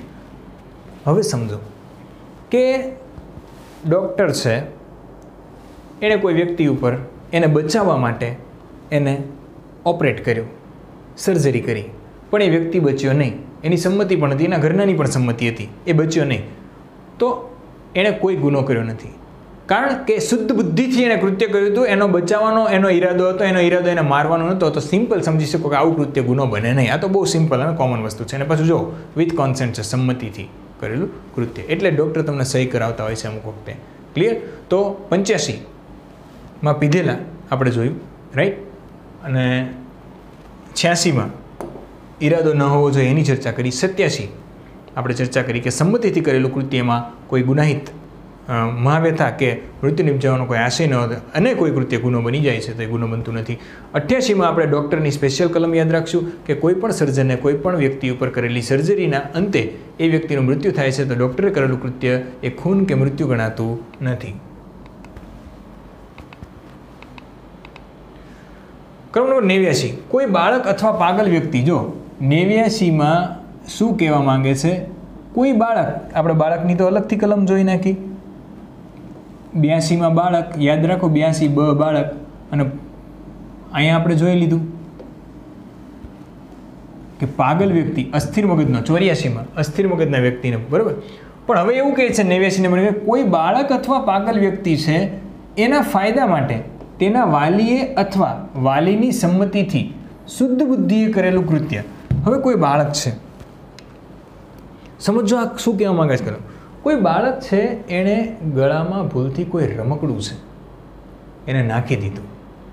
હવે કોઈ પાડોશી આવે છે, આ પાડોશી છે એ પેલાનું ગળામાંથી કાઢવા માટે, એના ફાયદા માટે એના ગળામાંથી જે ચોકિંગ થઈ ગયું છે એને કાઢવામાં, રમકડું કાઢવા માટે એનો ગળા ઉપર પ્રેશર મારે છે. એ રમકડું બહાર તો નીકળી જાય છે પણ બાળક બચતું નથી. તો આ વ્યક્તિએ કૃત્ય જે કર્યું એ ગુનો છે? નથી. કારણ કે એણે બાળકના ફાયદા માટે કર્યું હતું, બરાબર. એ વાલી હોય એનો તો પણ ગુનો બનતું નથી, અને વાલીની સંમતિથી મેં પાડોશીએ કર્યું છે તો પણ ગુનો બનતું નથી, કારણ કે શુદ્ધ બુદ્ધિથી મેં એના ફાયદા માટે કર્યું હતું. એ જ રીતે કોઈ પણ પાગલ વ્યક્તિ છે, એના ફાયદા માટે કોઈ કૃત્ય કરીએ છીએ અને એમાં અચાનક એનું મૃત્યુ થઈ જાય છે કે એના કોઈ પણ ગુનાહિત કાંઈક ઘટના થાય છે તો એ ગુનો બનતું નથી. તો આ કલમ કાંઈ પરીક્ષા પૂછાશે ને? પરીક્ષામાં તમને કઈ પૂછાશે હું તમને બહુ ક્લિયર કહી દઉં છું. 76માં મિસ્ટેક ઓફ ફેક્ટ, 77માં ન્યાયાધીશનું કૃત્ય, 78માં જલ્લાદનું કૃત્ય, આ ખાસ તમને પૂછાશે. 79માં મિસ્ટેક ઓફ લોની વાત કરી છે, 80માં અકસ્માતની વાત કરી છે, ક્લિયર છે. 81માં નાની હાનિ, મોટી હાનિ થતી રોકવા માટે નાની હાનિ થાય તો વાંધો નથી. 82માં બાળક 7 વર્ષથી નીચેનાનું, 83માં 7 થી 12 વર્ષનું બાળક, 84માં અસ્થિર મગજનું બાળક, 85માં પીધેલું પગ ઉપરથી. 85 તો કેટલું ઇઝી મેં તમને બધું યાદ રખાયું છે, અને આઈ હોપ કે તમને બધું યાદ રહી જશે. આટલી કલમ ખાસ યાદ રાખવાની છે. આ કલમ કાંઈ યાદ નથી રાખવાની પણ બધી સમજવાની એટલા માટે છે કે વિધાન વાક્ય કાંઈ પણ પૂછાય તો તમને જરા પણ એવું ન થાય કે અમને આવડતું નથી. મજા આવે છે ભણવાની? શેર કરો છો વિડીયો, લાઈક કરો છો, કરતું રહેવું તો અમને વધારે મજા આવે ભણવાની, તો વધારે વિડીયો આવશે. હવે જો અમુક કૃત્યો એવા હોય કે જેનાથી કોઈને કાંઈ હાનિ ન થતી હોય, કદાચ ફાયદો પણ થતો હોય, પણ એ કૃત્યને સરકારે ગુનાની વ્યાખ્યામાં જ ગણી નાખ્યું છે. દાખલા તરીકે એક બાળક ગર્ભમાં રહેલું છે કુંવારી સ્ત્રીના, એટલે કે સ્ત્રી ગર્ભવતી છે, કુંવારી છે, સમાજમાં આબરૂ જવાનો ડર છે, ઘરનાને ખબર પડી જાય છે, અને એનો કોઈ પણ રીતે ગર્ભપાત કરાવે છે. એનાથી સ્ત્રીને કોઈ નુકસાન નથી થતું, છતાં પણ ગર્ભપાત કરાવવો એ ગુનો છે. એટલા માટે થઈ અને ગર્ભપાત કરાવવું ભલે કોઈનું નુકસાન ન હોય, કોઈને ક્ષતિ ન હોય, છતાં પણ એ ગુનો છે, એટલે એને ગુનો ગણાશે. તો કલમ નંબર 91 સમજવા જેવી છે. હાનિ થયા વિના પણ કોઈને હાનિ થતી નથી. જે કૃત્યો ગુનો બને છે, એટલે કે ગર્ભપાત કરવો એ ગુનો છે, તો તે કૃત્યો બાકાત રાખવા, એટલે કે એને ગુનો ગણવો, એને આ અપવાદમાં લેવા નહીં, પ્રકરણ નંબર 4માં લેવા નહીં. બરાબર? તો કોઈ પણ સ્ત્રી છે, એના ગર્ભમાં સ્ત્રી જ છે, એને ઓલરેડી પહેલાં 2 સ્ત્રી હતી અને હવે પાછી એક સ્ત્રીનું, એટલે કે સ્ત્રી બાળક છે એના ગર્ભમાં, રાઈટ? અને હવે ખબર પડી જાય છે તો એના લોકો ગર્ભપાત કરાવે છે. એનાથી સ્ત્રીને કાંઈ વાંધો નથી, સ્ત્રીને વાંધો નથી, સ્ત્રીને હાનિ નથી પહોંચતી, પરંતુ ગર્ભપાત કરાવવો એ તો ગુનો છે. તો એટલા માટે થઈ અને અમુક જે કૃત્યો ગુનાની વ્યાખ્યા જ આપી દીધી છે, તો ગુનાની વ્યાખ્યામાં આવતા કૃત્યોમાં ભલે કોઈને હાનિ ન પહોંચતી હોય, પણ એ ગુનો હોય તો એ ગુનો જ રહેશે. ગર્ભપાત કરાવવો તે ગુનો છે તો ગુનો જ રહેશે. સ્ત્રીની જાન બચાવવાના હેતુથી શુદ્ધ બુદ્ધિથી કર્યો ન હોય તો જ ગુનો છે. પણ સમજો, અહીંયા એક અપવાદ આપ્યો છે. કોઈ સ્ત્રી છે, એના પેટમાં કોઈ એવું બાળક રહી ગયું છે કે જે અંદર બાળક રહેવાથી એ અર્ધવિકસિત છે, અથવા તો સમજો કે એ પોઈઝન થઈ ગયું છે, પછી ગર્ભપાત કરાવવો હોય તો સ્ત્રીને બચાવવા માટે કરેલું કૃત્ય ડૉક્ટર દ્વારા છે, તો એ ગર્ભપાત છે એને શુદ્ધ બુદ્ધિથી સ્ત્રીને બચાવવા માટે કર્યો હોય તો ગુનો બનશે નહીં. બાકી ગર્ભપાત કરાવો એ ગુનો છે તો ગુનો છે. તો કલમ નંબર 89 એવું કહે છે, કોઈ પણ કૃત્ય જો ગુનો છે તો એ ગુનો જ રહેશે અને બાકાત રાખવામાં આવશે નહીં, ભલે ગર્ભપાત હોય.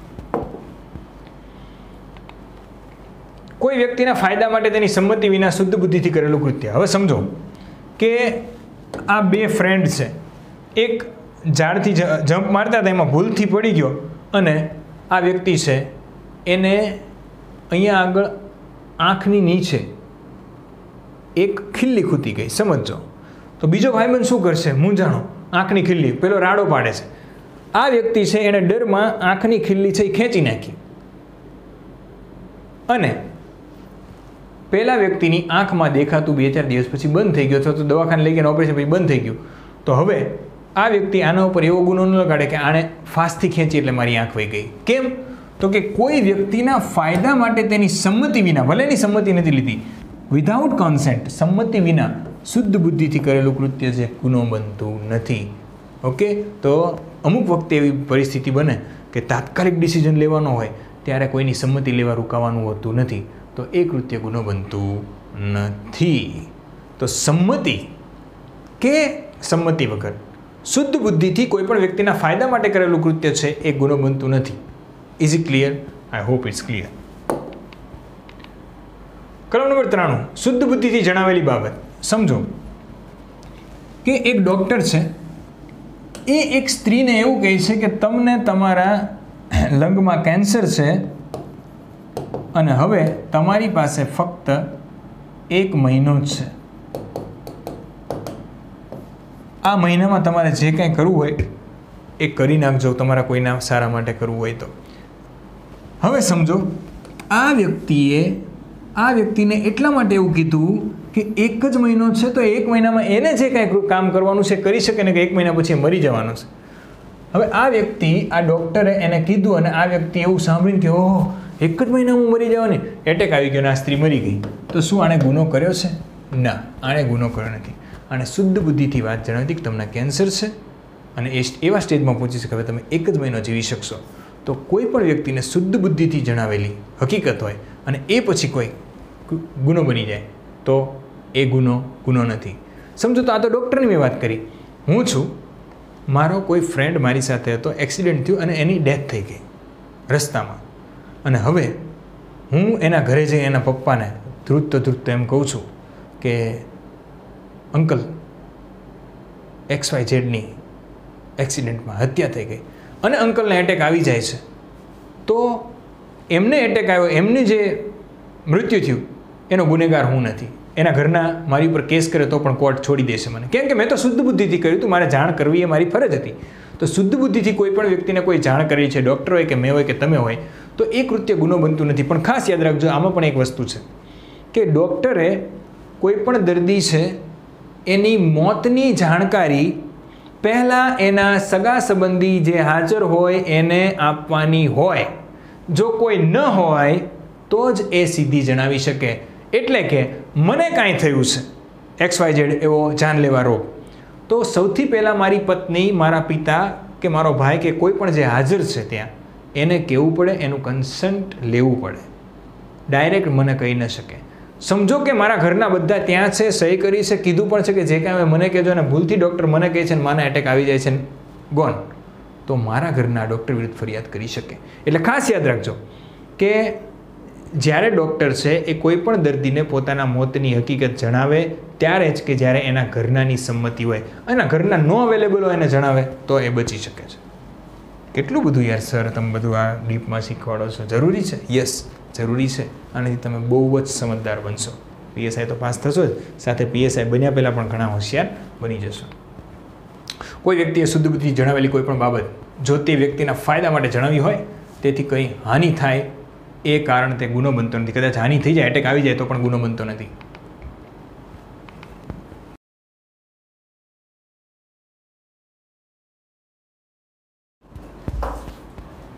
ધમકીથી જે કરવાની કોઈ વ્યક્તિને ફરજ પડી હોય, ધમકીથી જે કરવાની કોઈ વ્યક્તિને ફરજ પડી હોય તે કૃત્ય ગુનો બનતું નથી. સમજો કે હું પાલિતાણાની કોર્ટમાં નોકરી કરું છું અને ગબ્બરનો કેસ પાલિતાણાની કોર્ટમાં છે. ગબ્બર મારી નોકરીના ટાઈમ મારો 10:30નો છે અને 10 વાગે હું કોર્ટની નજીક પહોંચું છું અને મને જલ્દીથી અપહરણ કરીને મને કહી દેશે કે તારી કોર્ટમાં ફાઇલ પડી છે, મને આપી દે, બાકી હું તને મારી નાખીશ અથવા તો તારા ઘરનાને કોઈને અપહરણ કરી જઈશ. એણે મને આપી ધમકી, અને હવે હું આ ફાઇલ છે એ લઈ અને ગબ્બરને આપું છું. થોડા દિવસ પછી કોર્ટમાં ખબર પડે છે કે ગબ્બરની ફાઇલ છે મિસિંગ છે, અને એ ભાવિક મારું એ ગબ્બરને આપી છે. અને હું મારા ન્યાયાધીશને કહું કે મને ધમકી મળી હતી એટલે મારે આ કૃત્ય કરવું પડ્યું, અને જો સાબિત થઈ જાય કે ધમકીથી મેં આ કૃત્ય કર્યું છે તો હું બચી શકું. પરંતુ ગુનાહિત ધમકી મળ્યા પછી કોઈ પણ કૃત્ય તમે કરો એ ગુનો બનતું નથી. પરંતુ તમે ગમે તેવી મોતની ધમકી પણ મળી હોય, તમે તમારા બચવા માટે બીજાની હત્યા ન કરી શકો, અથવા તમે ભલે મોતની ધમકી મળી હોય દેશ વિરુદ્ધ કોઈ ગુનો કરી શકો નહીં. આ બે અપવાદ છે. સમજો કે આ રમેશ છે, આ મહેશ છે અને આ સુરેશ છે. રમેશ છે એને સુરેશને મારવો હતો, એટલે રમેશે એવું કીધું મહેશને કે મહેશ તું સુરેશને મારી નાખ, નહીતર હું તને મારી નાખીશ. મહેશ કે પણ મારું એને કાંઈ નથી બગાડ્યું, તો કે જોજે નહીતર હું તને મારી નાખીશ. અને મહેશ છે એ સુરેશને મારી નાખે છે. અને થોડા સમય પછી કોર્ટમાં મહેશ એવું કહે છે કે હું તો બચી શકું છું. કેમ?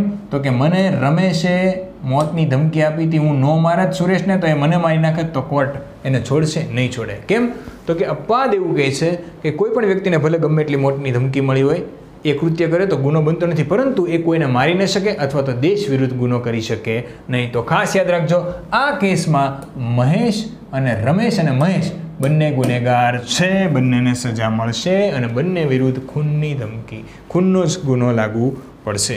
ઓકે, ચલો ત્યાર પછી ક્રમ નંબર 95, જેથી નજીવી હાનિ થાય તેવું કૃત્ય ગુનો બનતું નથી. સમજો કે એક વ્યક્તિ છે, આ કાકા, અને આ કાકા આગળ ઊભા છે. હવે એને ઉતરવાનું છે, અને આ કાકા છે એ બારણા પાસેથી હટતા જ નથી, જતા જ નથી, અને આ કાકાએ આ કાકાને ધક્કો માર્યો, આ કાકા પડી ગયા અને એને વાગી ગયું. તો આ કૃત્ય ગુનો બનતું નથી. કેમ? તો કે નજીવી હાનિ થઈ છે, નોર્મલ વાગ્યું છે. અને બીજું કે આ ભાઈ નહોતા અડતા એટલે આ ભાઈને ધક્કો એટલે મારો પડે, નહીંતર એનું ઘર વયું જાય, એને આગળથી પછી હાલીને આવવું પડે અથવા બીજી રિક્ષા કરાવવી પડે. તો આવા નોર્મલ જે હાનિ થાય એવા કૃત્ય ગુનો બનતા નથી. એટલે નાની નાની બાબતમાં કોર્ટમાં ન પહોંચો એના માટે આ કલમ આપી છે, કલમ નંબર 95. તો આપણે આ લેક્ચરમાં જોયું કલમ નંબર 76 થી કલમ નંબર 95, કે જેમાં આપણે જનરલ એક્સેપ્શન સામાન્ય અપવાદની વાત કરી. બચાવ તમે કઈ રીતે મેળવી શકો એની વાત જનરલ રીતે કરી. હવે પોતાના જીવ બચાવવા માટે સ્વ બચાવ, પ્રોટેક્શન, બરાબર, ઓફ પર્સનલ લાઈફ અને પ્રોટેક્શન ઓફ પ્રોપર્ટી એટલે કે મિલકતના બચાવ અંગેની કલમ જે છે એ આપણે નેક્સ્ટ લેક્ચર 96 થી 106માં આપણે જોવાની છે. જો તમને આ લેક્ચર ગમ્યો હોય, આ ડિટેલ તમને સમજાતી હોય અને મારું જે આ હાર્ડવર્ક છે એ તમને દેખાતું હોય તો આ વિડીયોને લાઇક કરો અને લોકો સુધી પહોંચાડો, શેર કરો. આજકાલ ટેલિગ્રામમાં બહુ બધા ગ્રુપ્સ બને છે અને એ લોકો એવું કહે છે કે સર તમારે અમારી ટેલિગ્રામમાં વિડીયો મૂકવા હોય તો આટલા રૂપિયા આપો, આવી બધી ઓફરો હોય છે. સો બેટર છે કે આ બધા વિદ્યાર્થીઓ કે જેને ટેલિગ્રામ ચેનલનું એક ગ્રુપ બનાવી અને આવી રીતે પ્રમોશન કરવાનું અને ગમે તે વ્યક્તિની ગમે તે વિડીયો કાંઈ પણ હોય પૈસા આપે તો શેર કરી દેવાનું, આવું જે બીડું ઉપાડ્યું છે એના કરતાં બેટર છે કે તમે લોકો આ વિડીયોને શેર કરો, લોકો સુધી સાચું જ્ઞાન પહોંચાડો, જેથી કરીને મને પણ મજા આવે સારા સારા વિડીયોઝ તમને આપવાની. અને હા, હમણાં જ DYSOનું રિઝલ્ટ આવ્યું, હમણાં સાંજે આપણા 2 વિદ્યાર્થીઓ ફાઇનલમાં પાસ થયા છે. દે વિલ બી DYSO, બરાબર, અને જેની GPSCની તૈયારી પણ શરૂ છે. ફોન આવ્યો એટલે મને ખ્યાલ આવી કે આજે રિઝલ્ટ આવ્યું. If you want to also be the part of successful journey, you can join us. The best application for competitive exams in Gujarat, Target with Bhavik Maru. The maximum number of paid students application, Target with Bhavik Maru. Join us, get the best. Thank you, goodbye, Jai Hind. Stay home, stay safe.